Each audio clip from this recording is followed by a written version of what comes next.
සිංහල අලුත් අවුරුද්ද ශ්‍රී ලංකා වාසීන් සමරනුයේ අප්‍රේල් මාසයේ. තවත් බෞද්ධ රාජ්‍යයක් වන තායිලන්තයේත් ශ්‍රී ලංකාවට සමගාමීව ඔවුන්ගේ අලුත් අවුරුදු උත්සවය පවත්වනවා.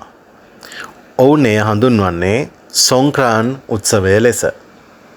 මේ වසරේ සොංක්‍රාන් උත්සවය වෙනුවෙන් පවත්වන මාර්ග ජල ක්‍රීඩා සහ මාර්ග අනතුරු නිසා දෙවන දිනයේදී ජීවිත 30ක් ඔවුන්ට අහිමි වී තිබෙනවා.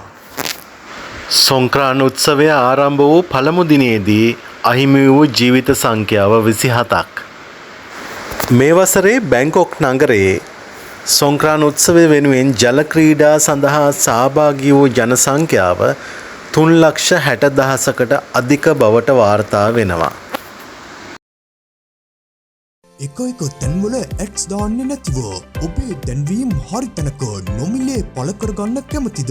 එහෙනම් lankadirana.lk වෙබ් අඩවියට දැන්ම පිවිස ලියාපදිංචි වන්න.